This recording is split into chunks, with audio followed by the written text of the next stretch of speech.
Good morning, Mushmouth. Derek, Bill, good morning.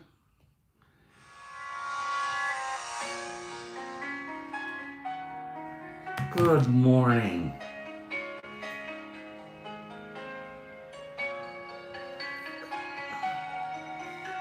Give me just a second to dial myself in here. Good morning, Straighty and Nerdy. Good morning, you handsome fellas. Paranoid? Pretty darn handsome yourself. Paranoid's the kind of guy that looks amazing in a tuxedo.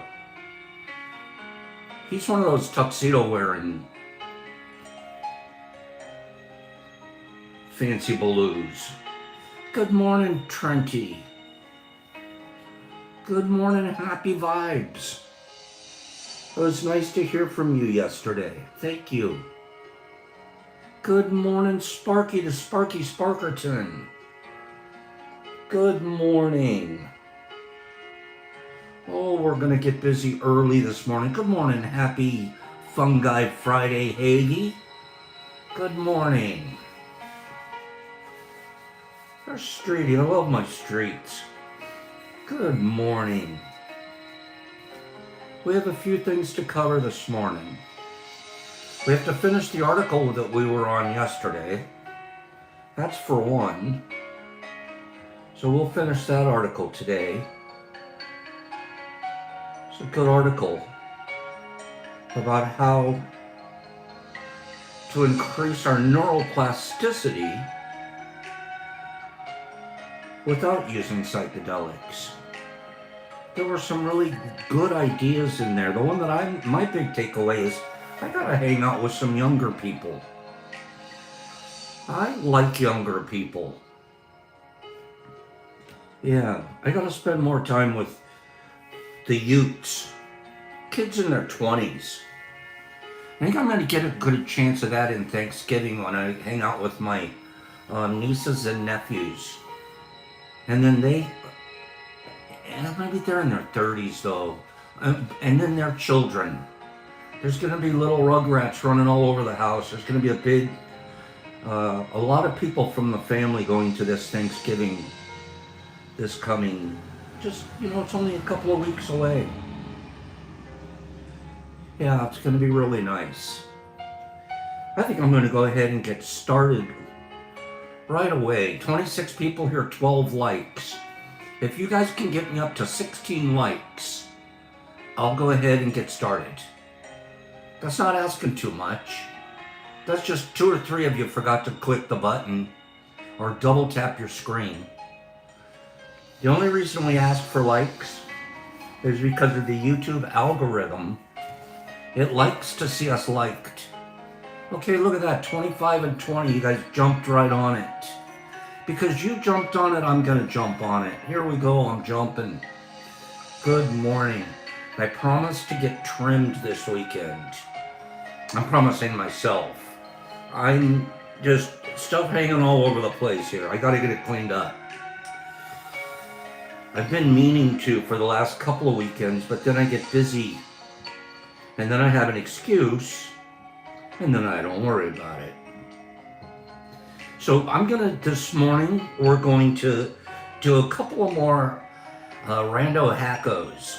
I've been enjoying that. I've been learning stuff, and I've been actually applying it here. 3 or 4 of the things that I've read in the rando factos to each other here, I've actually been applying them.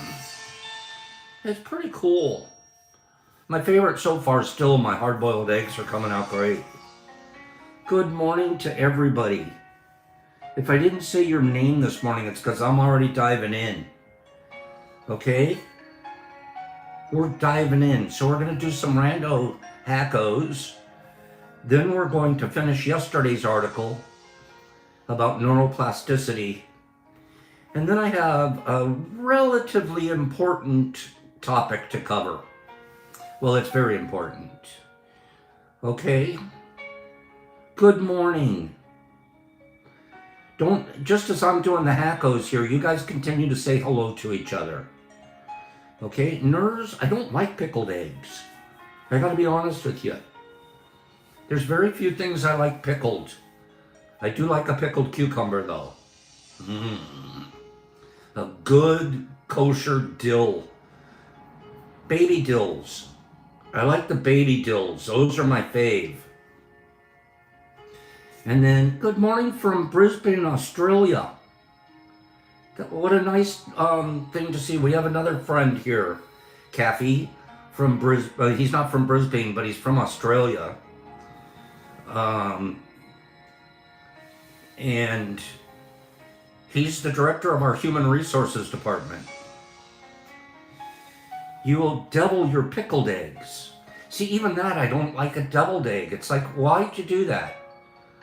Why'd you take the stuff out, mix it all up, and put it back in the white thing? No. And then it sits there at a picnic and a party, out in the open with bacteria falling on it.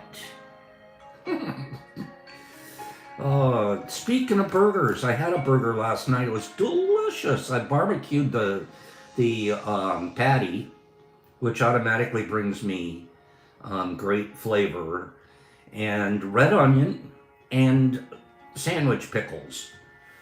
And then I had taken a little bit of chili and put a little chili on it, so it was a chili burger, but not like overdone. If you go and order a chili burger, it drips all over you and everything. I just like just a modicum of chili, and I just spoon on one bite full at a time. I tried a yellow onion, and you gotta go with the red. Okay? But I always have had a problem with red onion. Who looked at a red onion, I should say a purple onion, and said, hey, that's a red onion? No, it's not. That's a purple onion. Okay? Can we be honest with each other? Can we be honest with each other? I think they needed renamed. Purple onion.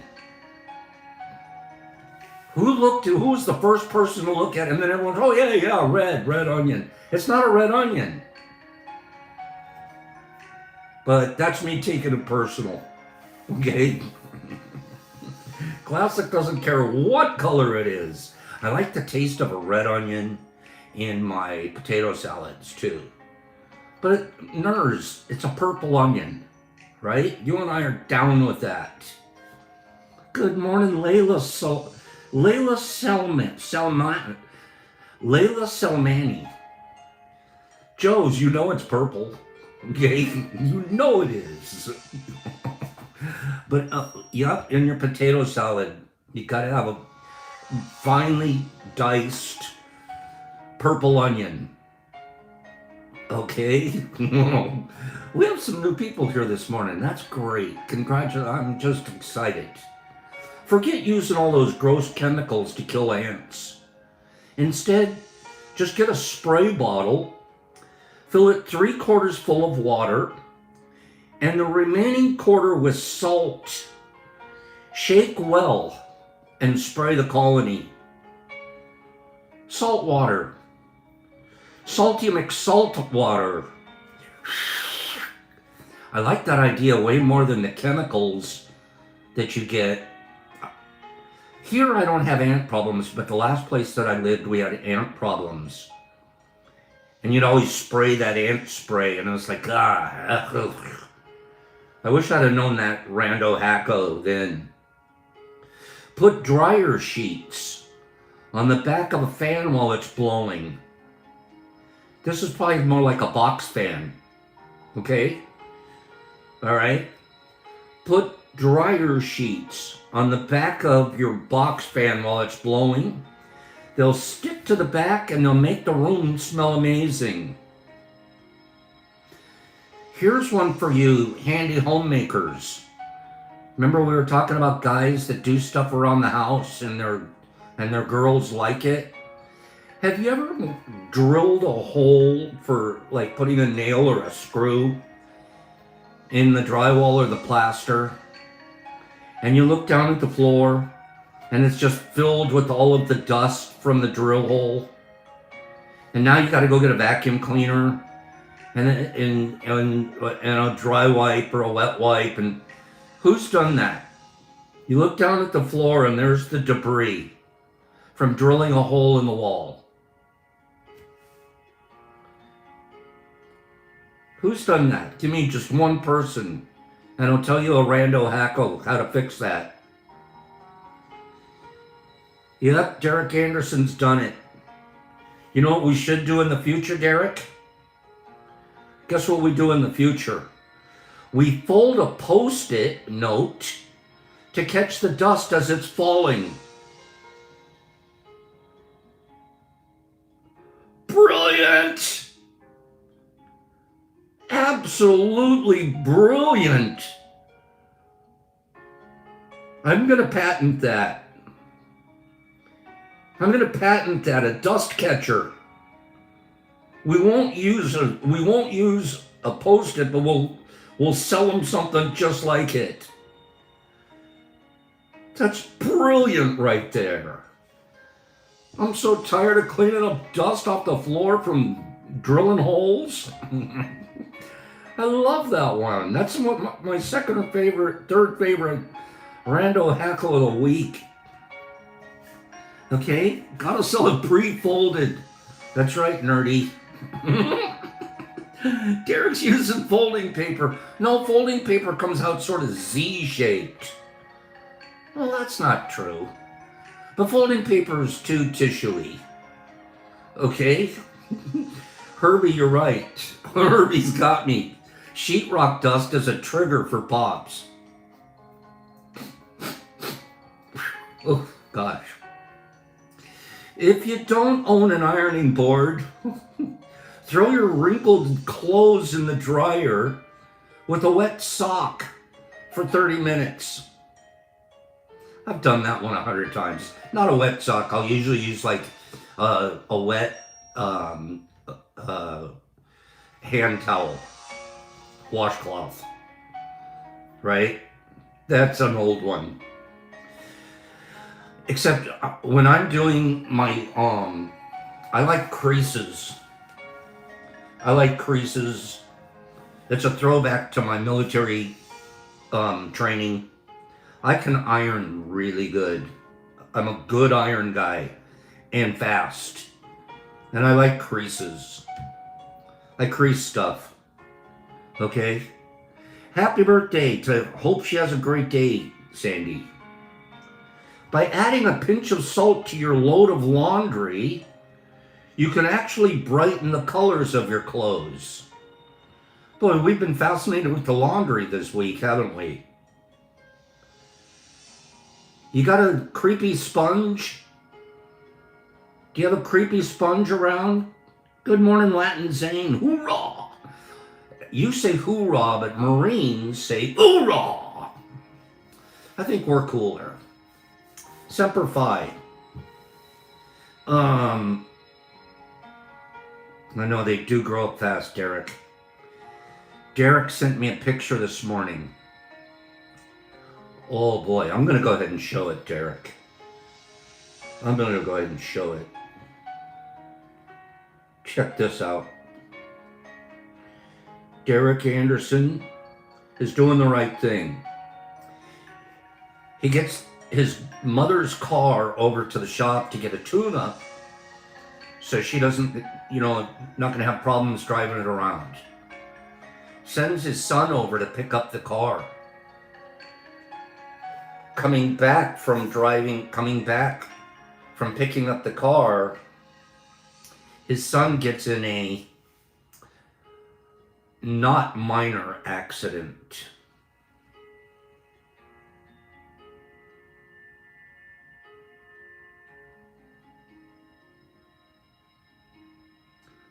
Thank goodness the young man survived that.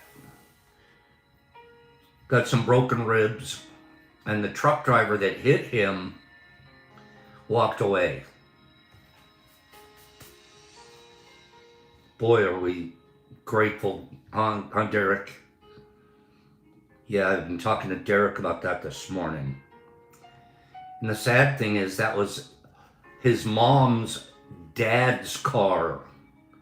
So it was an oldie that had been in the family for quite some time. I'm not going to say they're going to miss the car more than the kid, but pretty close.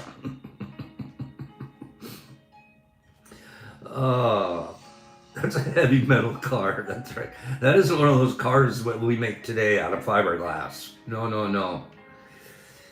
Really tore up that car. And luckily, the kid, this young man, I say luckily, broken ribs hurt.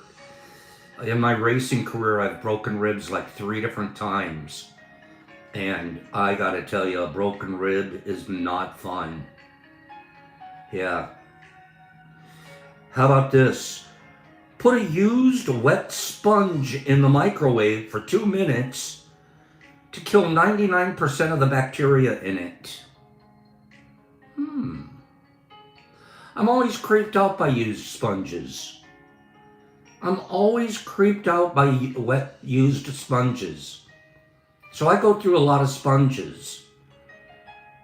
I think this is going to be one of those ones where I think I'm going to use this Facto Rando Hacko. Okay. Need to sharpen your knives, but you don't have a sharpener or a honing stone? Don't worry about it. Cut through some pieces of aluminum foil, and that will sharpen your knife somewhat. Got the sniffles? Yes. Take an empty tissue box and attach it to a full tissue box with elastic bands. Put your used tissues in the empty box and throw it away when it's full. I don't get it. Take an empty tissue box and attach it to a full tissue box. Oh, I get it. Here's an empty box and here's a full box. You attach them with an elastic band. You use a tissue, use it, and you put it in the empty box. Dumb. Dumb. Yeah, you're collecting snot? Dumb. Can you just throw it in the trash can? Dumb. I gotta take that one out of the hackos. Okay? Break a piece of glass? Break a piece of glass? You know how you have those fine little shards and you're sure to step on one sooner or later? Just put a piece of bread on it, on the area where the broken glass is.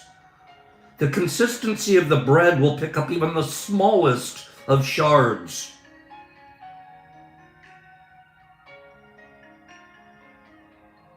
Okay. All right. I'll go with that one. Piece of bread. Dip the top of your keys in different colored paint so you can easily tell them apart. I used to go to the hardware store and I would buy those plastic or rubber things that you would put over the key, and that's how I would tell them apart.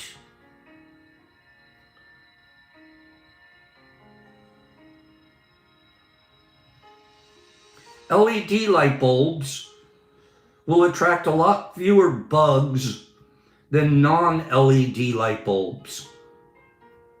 That makes sense.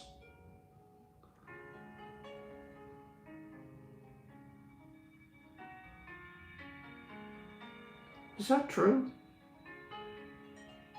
I'm not reading that one. I don't believe it's true. Maybe it is true. Did you know that pots come with a built-in spoon holder?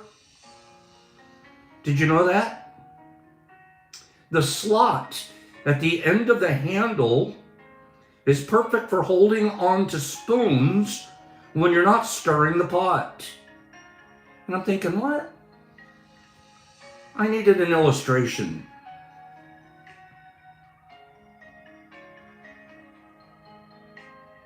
Kind of makes sense. I don't call that a slot. That's usually where I hang my pot from. I've never done this one before. That's a pretty good one. Not bad.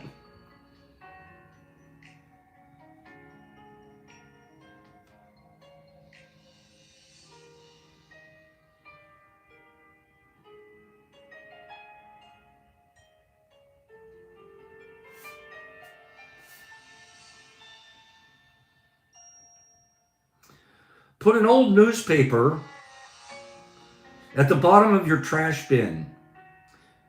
It will absorb any food juices and makes for a cleaner disposal.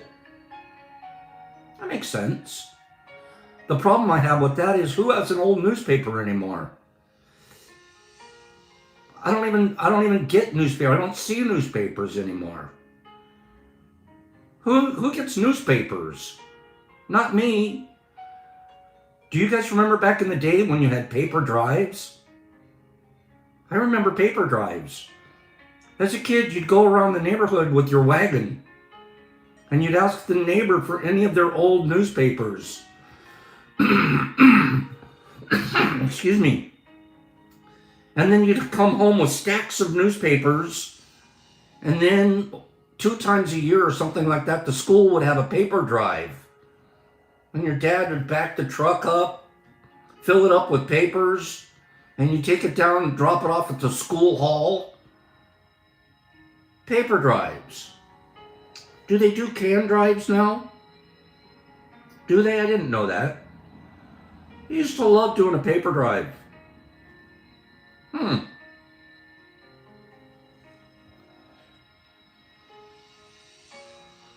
When moving homes, this one's a good one.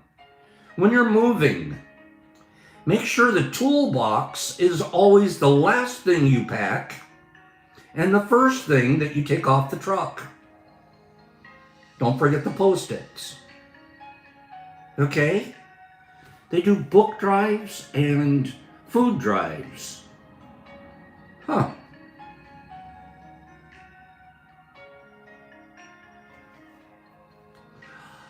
Oh, this is a neat one. This is kind of a neat one. Put a magnet behind your light switch plate for a simple yet awesome way to hold your keys. Huh. You're coming in? Some people use the hook, the put my key here hook. Here, you just stick it right on the light plate. Boop. And your keys are hanging right at the light when you go in and you go out. I like that one. I might have to try that one. That's a good one.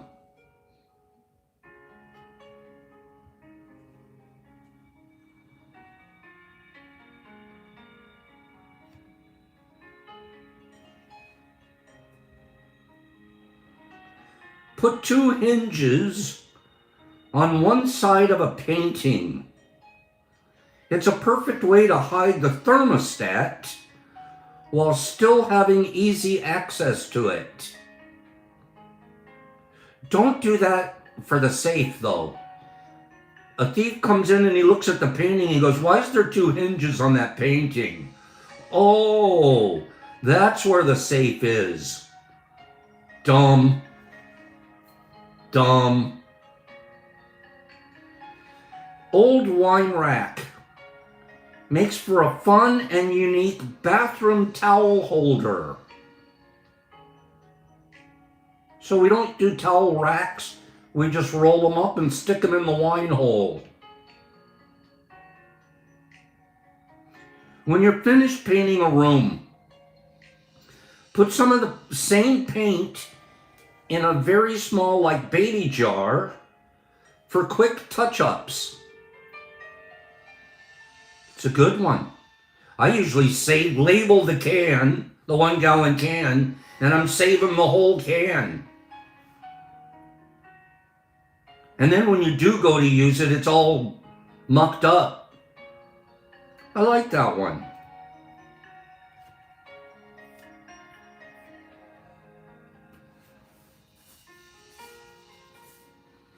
Okay, this one's dumb. This one's dumb. I'm not doing it. I'm not going to do this one. Lining the perimeter of your garage with pool noodles can save your car from a few dings. No. No, I'm not doing it. I'm going to park my car somewhere where I don't open it to ding it. I'm not hanging pool noodles in my garage. Okay? Just in case my garage goes to float away. I'm not doing it. I have a thing. I'm a little OCD about my garage. I like my garage to look like really neat.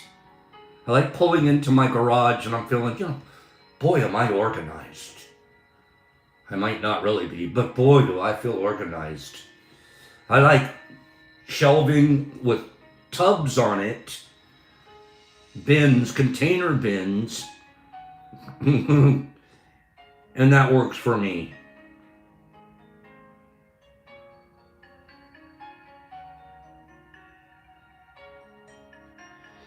Do you ever have one of those indentations in the carpet when you move furniture and the carpet's all mushed down? It's all like this. It's like, geez, thank God you took that furniture off me, but I'm still stuck down here. Put an ice cube on it. There, nurse said it. Nurse is reading the same book. Just put an ice cube on the spot. Come back later. Whoop. How you doing, man? I'm glad you guys let Pops. Joe says if you're moving, it's not your problem.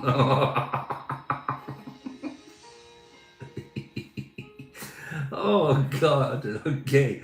Rodman has saved his life from pool noodles being hit on the corner of my metal frame, so I line the metal edges with them. It doesn't look great. No, it wouldn't. I'm not doing that one either, Rodman. Sorry, bro. I'm glad your ankles are saved, but I am not going to walk in my bedroom and worry that my bed might float away. Okay. Oh. Rando hackos. Let's do a couple. That's better. It's better than hanging them in the garage.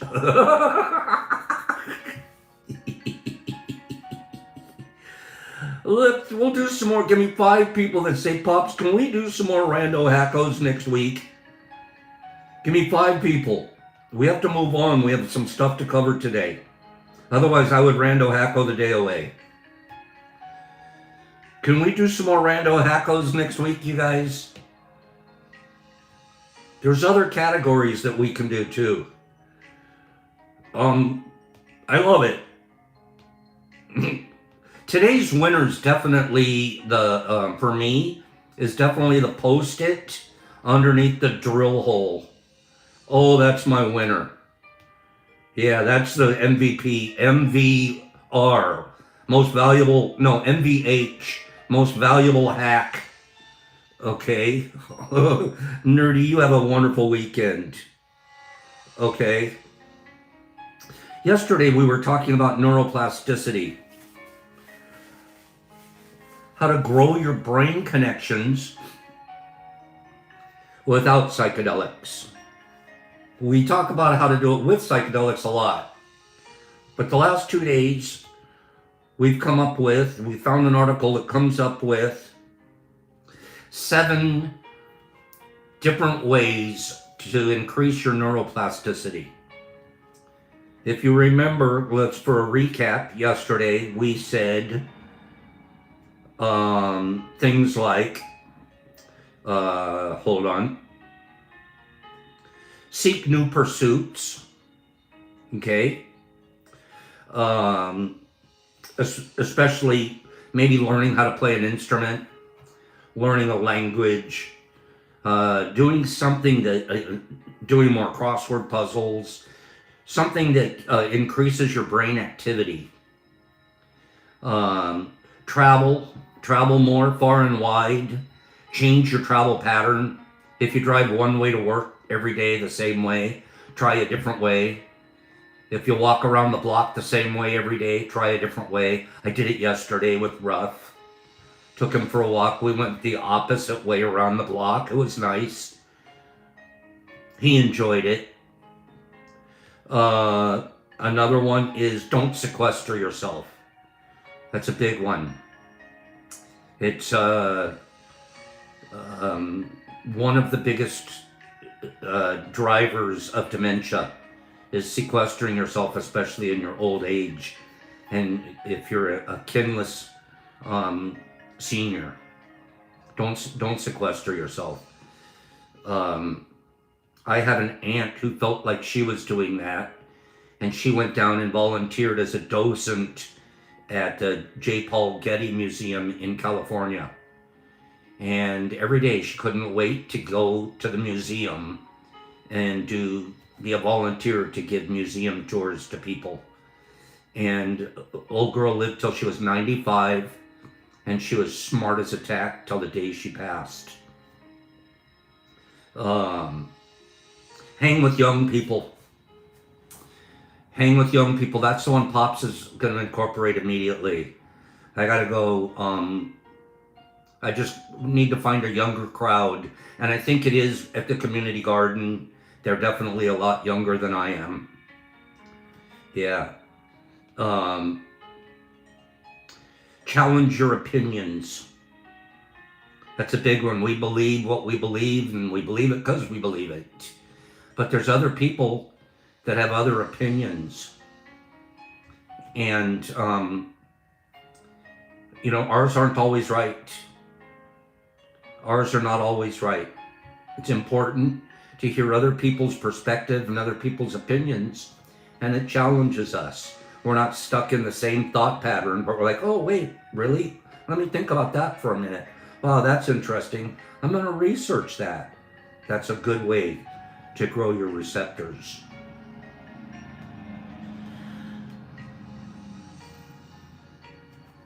We have 2 more. Move around and often. You know you're supposed to move more. That fact will appear in every wellness adjacent guide until the end of time.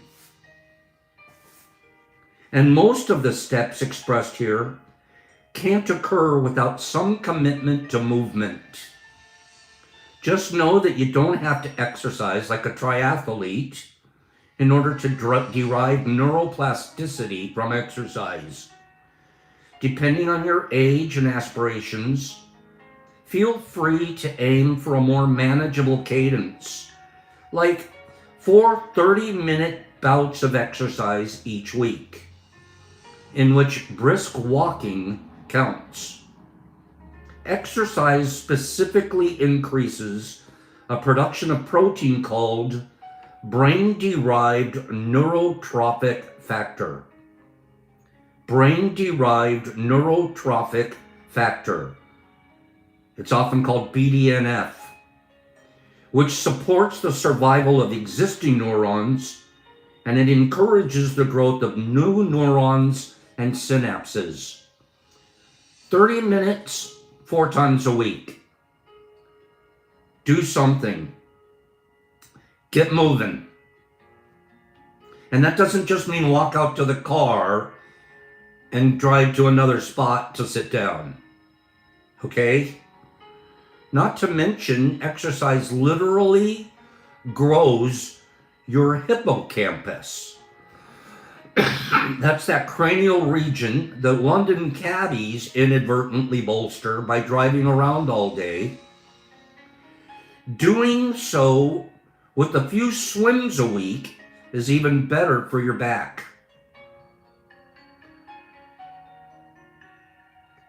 Final one.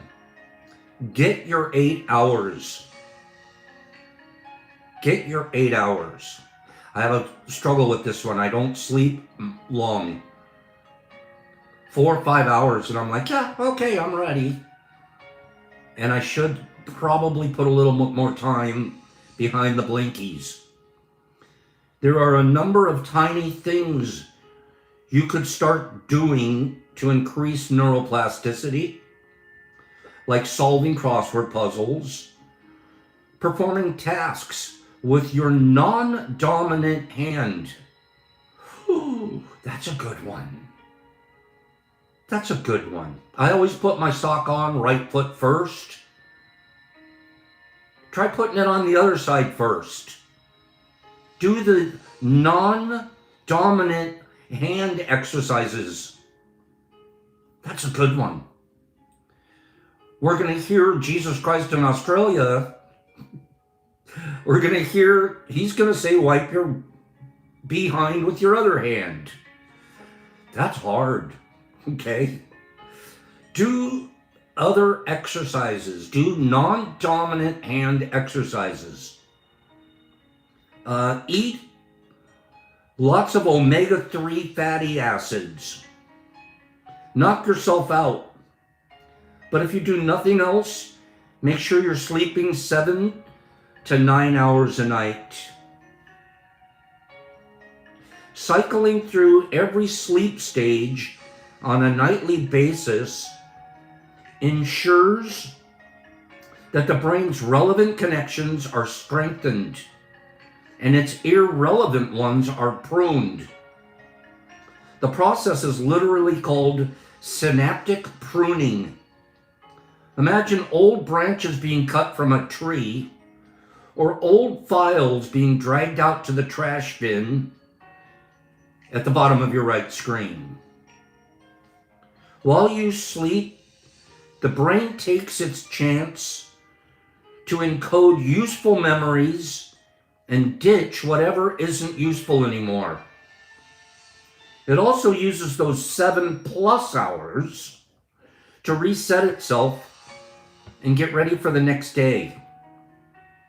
You don't want to show up to your saxophone lesson on 5 hours of shut-eye. You and your brain deserve better. It's really good. I wanted to show you guys something. I'll be right back. 1 second. I gotta get something.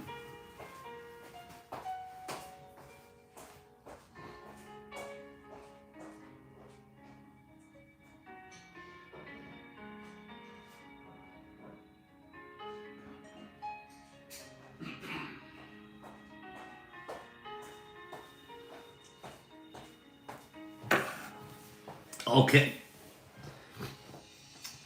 Give me 5 people that enjoyed those 7 ways to increase our neuroplasticity.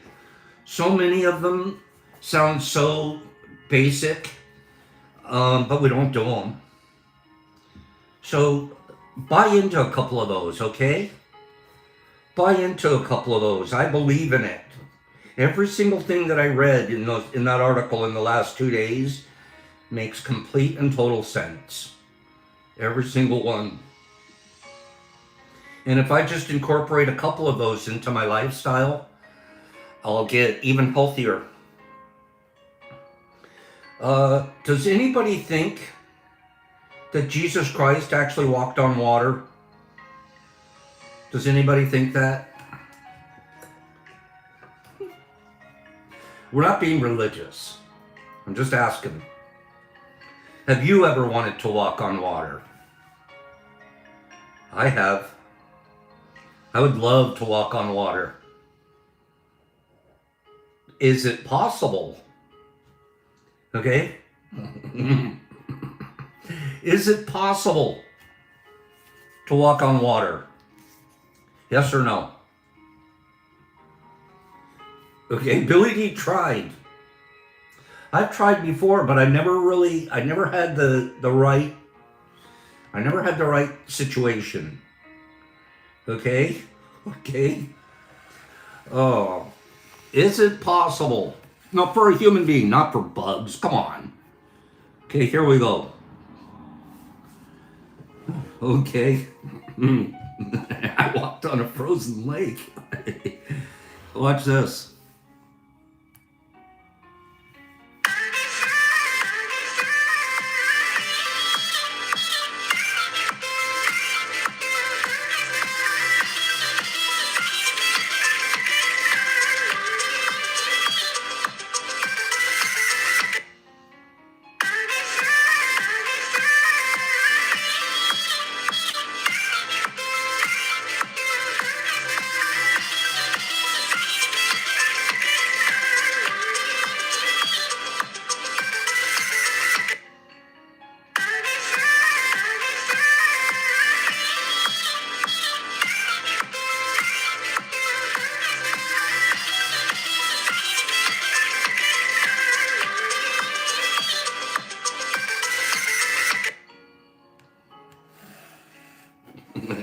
How do you feel about Sammy? How do you feel about that, Jesus?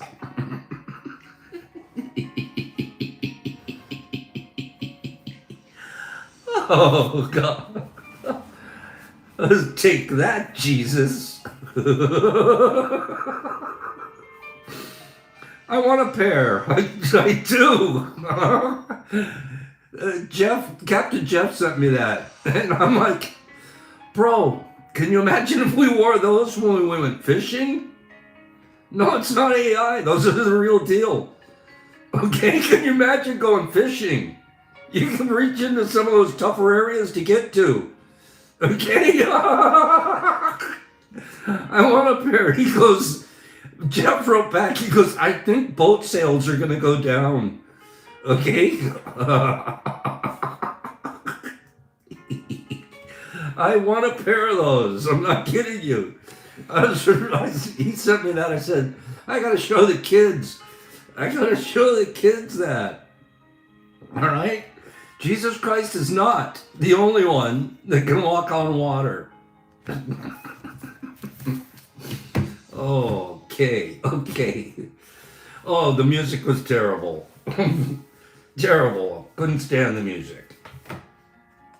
Listen, let's get serious here for a minute for the rest of today's show.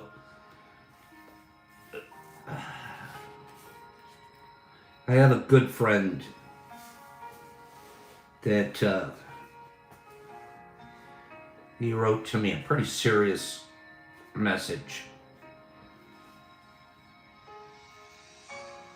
And his pops, I'm struggling.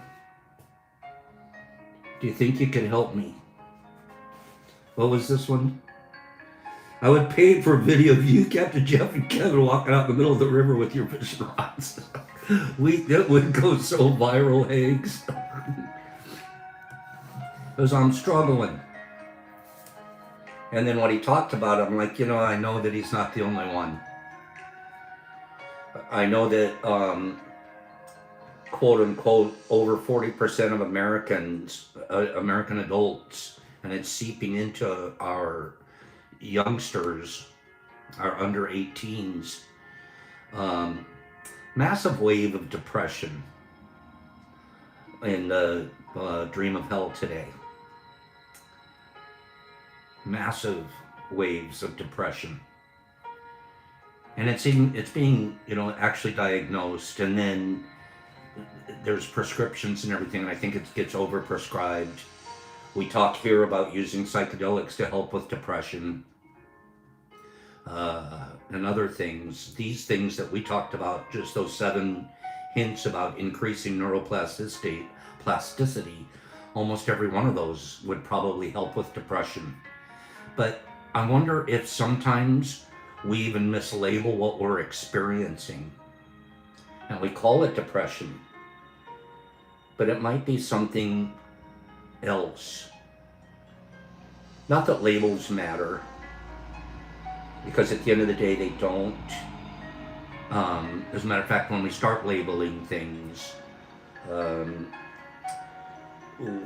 that's easy opportunity for misdiagnosis, and then misprescription, and missing the way to climb out of those holes in our life.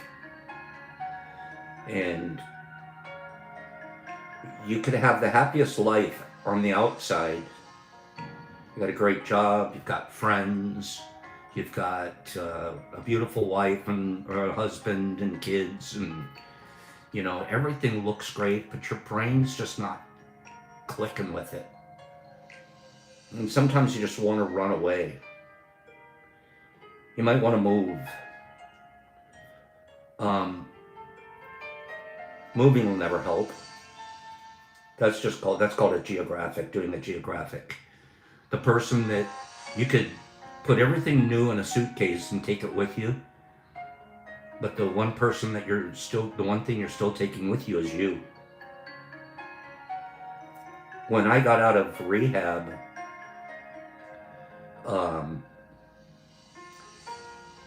they talked about doing a geographic. Go somewhere different.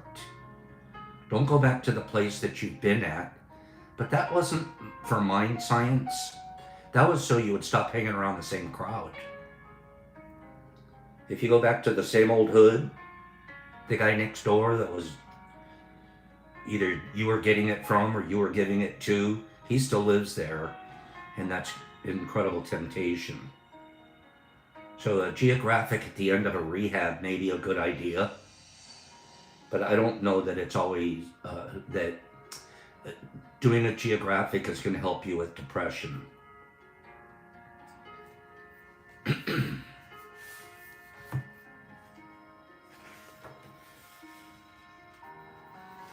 You experience hopelessness and despair.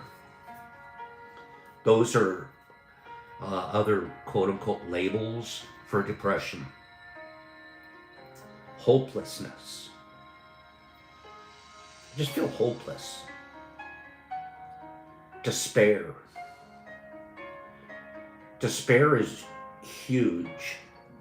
I think despair can often replace the word depression. Depression now is so run-of-the-mill in terms of a label and a diagnosis. What if it was actually despair that I was experiencing?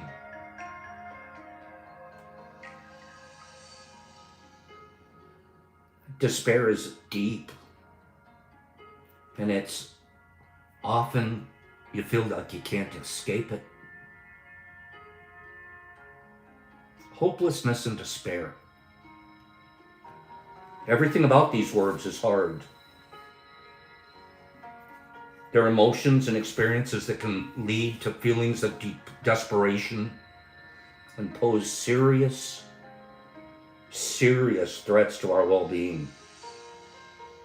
It's very difficult to separate these two constructs and talk about them as different experiences, yet they are. In the despair research, the word hopeless is often synonymously used with despair. But in the research on hopelessness, we see very few mentions of the concept of despair. While hope is not an emotion, hopelessness and despair are emotions. Hopelessness, according to the researchers in these areas, hopelessness arises out of a combination of negative life events and negative thought patterns, especially when it's combined with self-blame and a perceived inability to change our circumstances. That's why the second agreement works well. If you're not taking things personal, you're not reflecting as, this is personal, I did this is about me, you can often escape hopelessness. You don't dive into hopelessness when things aren't about you. But when we experience shame and we kind of wallow in shame, that's a perfect breeding ground for hopelessness. I felt so filled with shame when I was active in my drug addiction. And I was hopeless. I was going to do it I'm going to do this drug till the day I die. And it was through the rehab and then through further research and moving into a different thought patterns, I can take that, what used to be shame, and turn it into lessons for other people. I can tell you the things that used to make me feel ashamed. I can take those 6 skeletons that are in my closet, and I can open my closet and I can show it to people. And now it becomes growth. Now it becomes something I can heal other people with. What used to be my shame. That's glorious. That's rebirthing not just yourself, but other people that are probably going through the same thing. If you're feeling hopeless, you need to talk about it to somebody. You'll often find that there's a root of shame in there that you shouldn't be experiencing. And you can easily escape shame by exposing yourself, sharing it, and other people go, wow, I thought I was the only one going through that. I don't know that there's a single emotion that any human can feel that somewhere else another human hasn't felt it.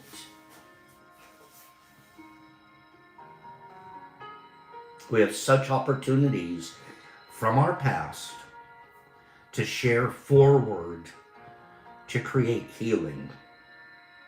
And the first person that's being healed is yourself. And then you can heal multitudes. That's one of those miracles of multiplying fish and loaves.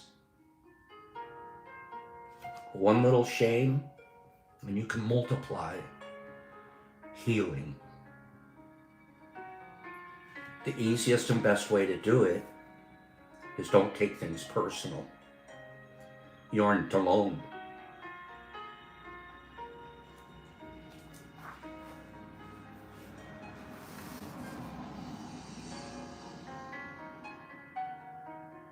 Hopelessness stems from not being able to set realistic goals. And even if we can identify realistic goals, we don't know how to reach them. If we attempt to achieve our goals and we don't reach them, we give up. We give up because we failed. There is no such thing as failure. That's a construct of hell on earth.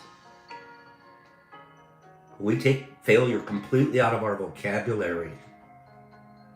Linguistic programming. Change these negative words. You didn't fail. You got feedback. With feedback, next time you try, you're gonna do better. Each and every time, as long as you're practicing. Hopelessness is serious. In more than 30 years of research, Aaron Beck and his colleagues have established that experiences of hopelessness are strongly and specifically related to suicides.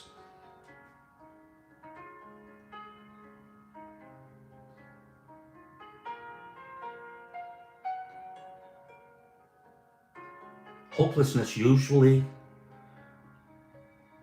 applies itself to a specific situation.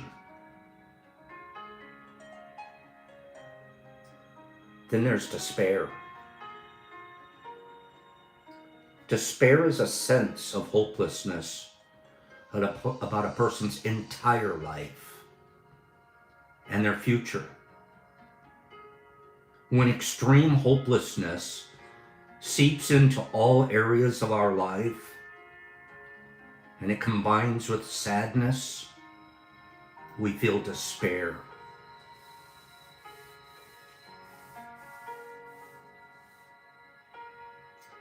I once heard a theologian, Rob Bell, define despair as the belief that tomorrow will be just like today.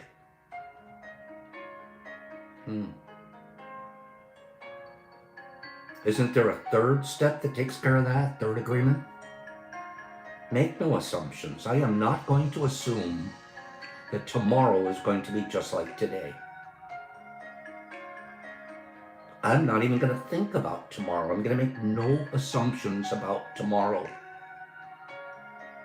If I can practice making no assumptions about how my tomorrow will be, good or bad, and I do my best today, I can escape despair. Pop, how do I get out of despair? by not thinking about tomorrow, by making no assumptions. But we get caught in that rut. I assume it's going to always be like this. I assume I can't change it. You can change it by having no assumptions and go about life today the best you can. Be connected, be giving, be generous, be kind, be thoughtful, be volunteering, be cheerful. At the end of the day, you look back at your day and go, what could have been a day of despair turned out to be a day of growth and joy and beauty. And I saw some awe in today. Tomorrow takes care of itself. I might not even wake up tomorrow. How could I possibly spend my life in despair? Despair is looking forward to things being the same forever. It'll always be like this. I'm here to tell you it won't.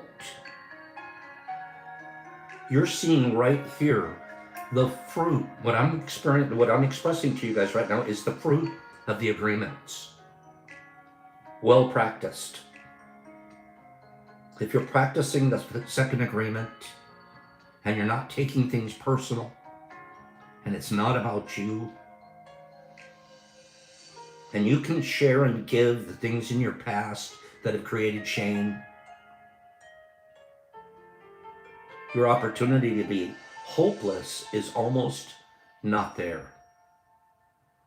Go to the third agreement. Man, I'm in just complete despair. It's because you're making assumptions. Is this resonating with any of you? Can you see how if you practiced the second and third agreement, that you could escape both of these negative emotions? I'm not saying it's easy. I'm not saying you'll get it the first time. I'm saying I can't play the guitar, but I can tell you if I practiced for 4 years, I'd be able to play the guitar. I gave up playing the guitar after my third day because my fingers hurt and I couldn't remember the chords. So I'm not a guitar player. But I haven't stopped practicing the 4 agreements. I haven't. And I won't. Because every time I see something, I line it up with the agreements. And I can escape these things. And I see them faster and easier. My friend writes to me, what could I do? Give me some advice. And I go, the advice is in the 4 steps, the 4 agreements. It's right there. It's hard to see if we're not practicing them. But it's easy to see when we're practicing them. When we're in a struggle or experiencing pain and despair, that belief that there is no end to what we're experiencing, it's a desperate and claustrophobic feeling. So we usually flee.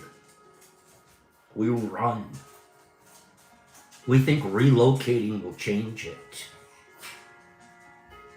I'm here to say the thing that'll change it is practicing, not making assumptions about that next day. Practicing today to be impeccable with your words and your actions. When you're impeccable with your word and with your actions, at the end of a single day, you look back and you are very proud of yourself. You're very proud of yourself. You're like, look what I did with my day. I even found a chance to take one of my old shames and help someone out with it.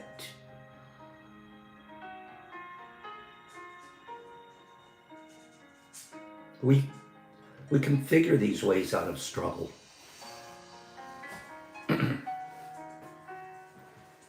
When I look at examples of hope practices in our research, I see commitments to new ways of thinking, new ways of achieving the things we want. We need to learn how to reality check our goals and pathways to them, and how to take the shame out of having to start over many, many times when our first plan fails.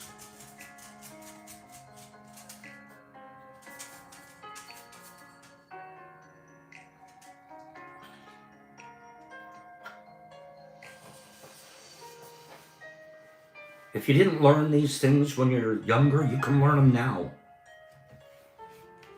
But it's going to require practice. It's going to require practice. We all fear, pain, and struggle. They're often necessary for our growth. And more important, they don't present the level of danger that hopelessness and despair bring us. We can't ignore hopelessness and despair in ourselves. They're reliable predictors of suicidal thoughts, especially when hopelessness involves emotional pain. We need to cultivate hope practice, getting intentional. I'm intentionally not going to take something personal. I'm intentionally not going to make an assumption today.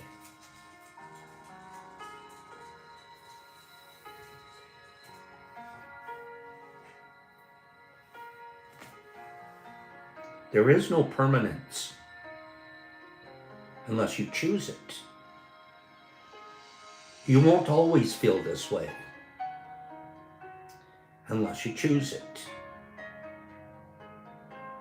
Actually, he wants out. Permanence can be tough. I'm really scared, I'm worried, I'm overwhelmed, I'm stressed. Is it going to be like this for the next 5 minutes, the next 5 days, the next 5 months, the next 5 years?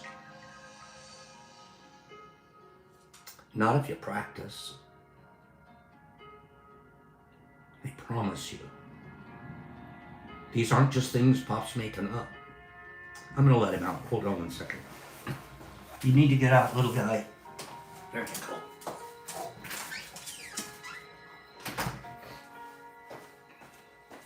Sorry about that interruption. He was sitting at the door going, "This is hopeless. It'll never open."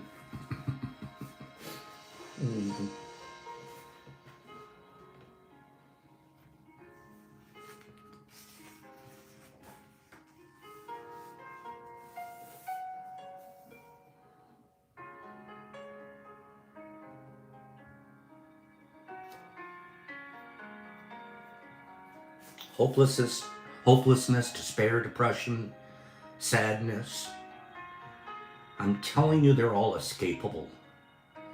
I'm telling you from personal experience. I'm telling you the easiest way for me is I had to change these words in my vocabulary. Hopelessness came with levels of shame. I stopped experiencing shame. I can't say that. It still creeps in, but I feel it coming. I go, you're feeling shame about this? You must be taking something personal. The judge is in there, telling the victim. And remember that the judge that's in here is always re-condemning. But justice means we only pay once. I have to remember that. I paid once. Told you guys a couple of weeks ago about Making assumptions. I sent a text to my brother. He didn't answer quickly. Oh, that son of a gun. First, I made an assumption that he would, and then I took it personal that he didn't. And I was paying for that emotionally. And the judge kept victimizing me. And then when I got grounded on it and I practiced the second and third agreement, I said, I'll pay for this one time. This is it. I'm only going to pay one time.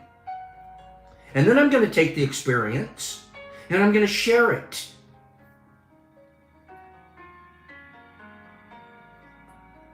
That helped me to escape it. That helped me escape it. Now I revisit it as a lesson.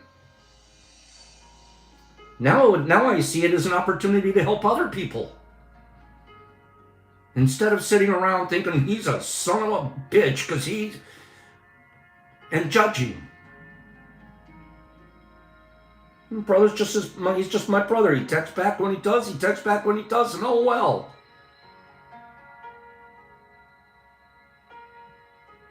The simplest steps. You can dive everything in your life into the 4 agreements. You experiencing despair? There's a root of assumption in there. You experiencing shame? There's a root of taking something personal in there.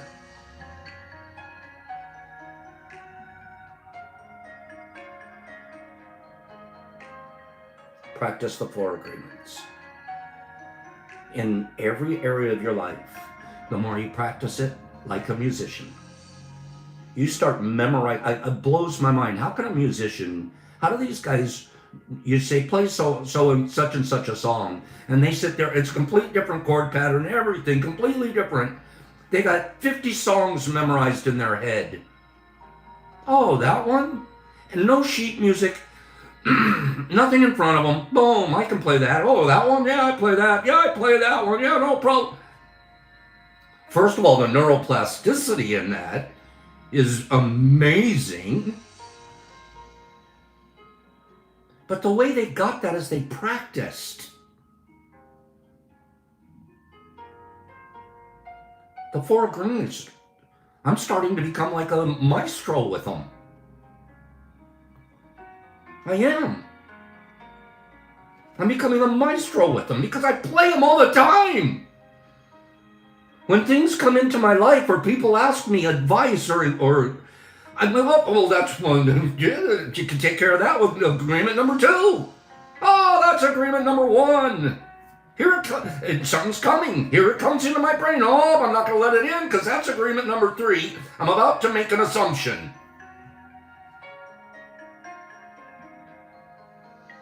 And the good news is I only need to learn 4 songs.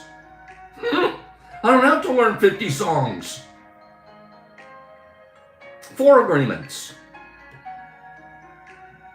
And with those 4 agreements, I have set myself free.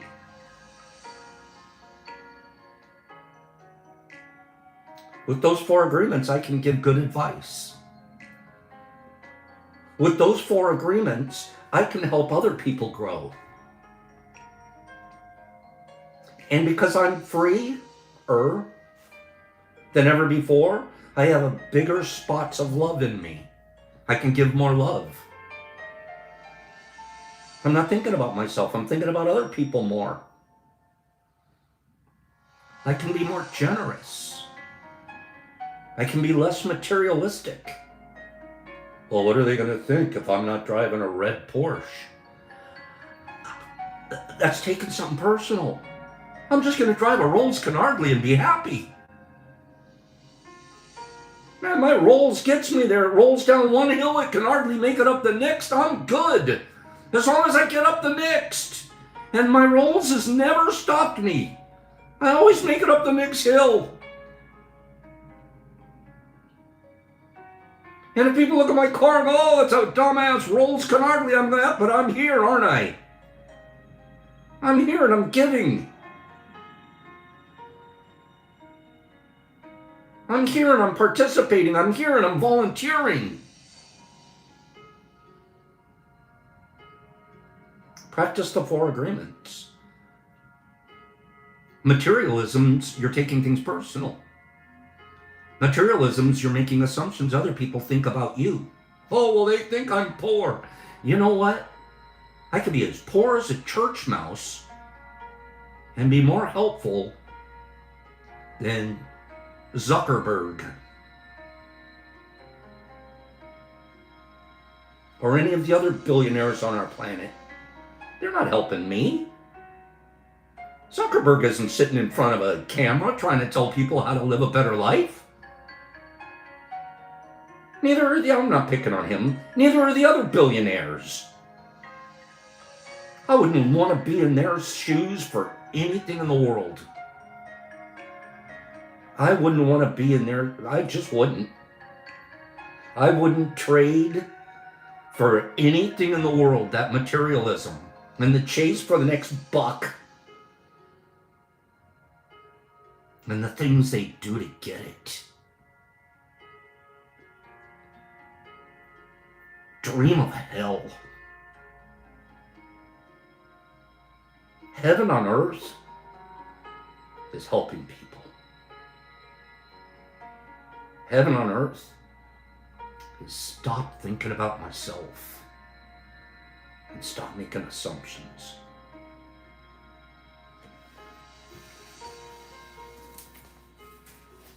I hope you guys had a great week. I sure did. Heaven on earth is talking about hacks, rando hackos.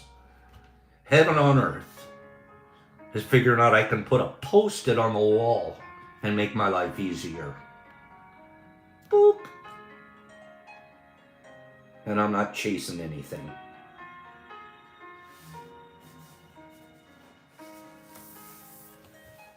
What a beautiful week we've had. I love you guys so much. You give me such an opportunity to practice what I preach.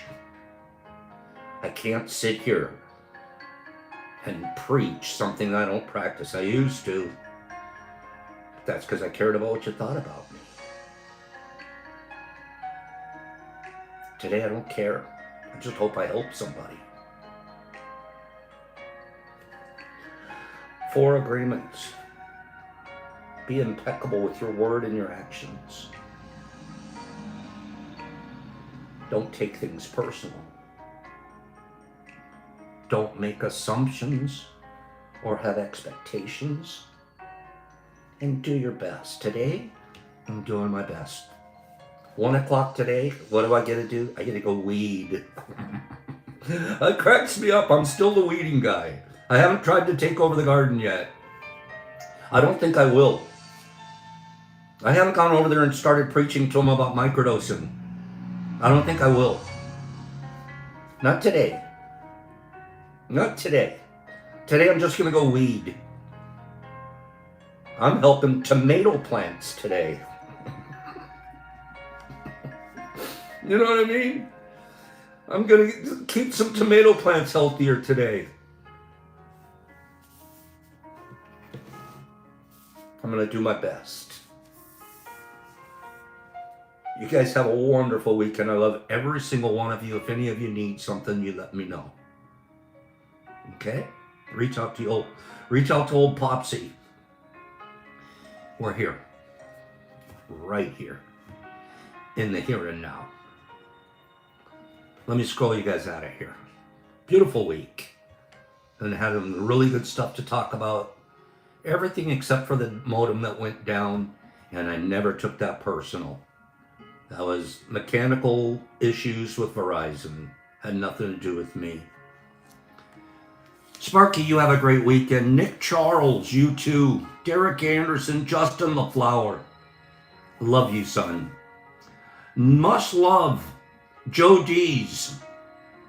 Gyro Jin. There you are. Mr. Marmars, Nikki, Anthony Hunt. Derek Anderson, thanks for being a kind moderator. Hurry too. Aaron and Jesus Christ in Australia. Mark Zamaron, Billy D, Jesus, must love. Music.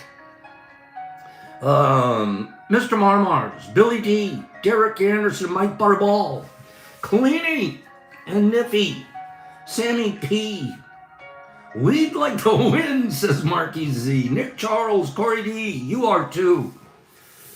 Must love music, exception, you have a great weekend. Mike Barball and Derek Anderson, Carney, the Carnivorous Carnivorton, Aaron and Must Love and Nick Charles, love up some tomatoes pops. Derek Anderson and Jesus Christ and Calico Meow Kitty, Mike Barball, Joe D's Clean Grow, Nick and Jesus and Sue Little, and Pidgey Page, and Aaron and Anthony the Big Man Hunt, and Summer, she's out there weeding.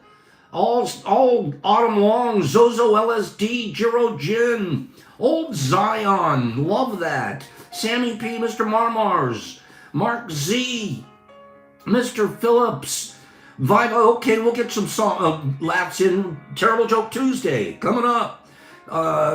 There's my divine Laura, Herbie and Cleany and Beer and Other Things. Derek Anderson, Exception, thank you, Mike Barball, T-Crew Gang, Wizzy the Wizzy Wazerton, love my guy, Donnie, Mike, Michael Patterson, Shanti,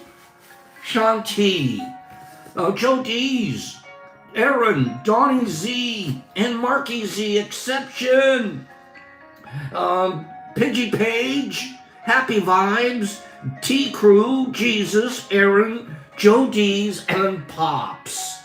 Saying peace, love, goodness, kindness. Give it away. Give it away. And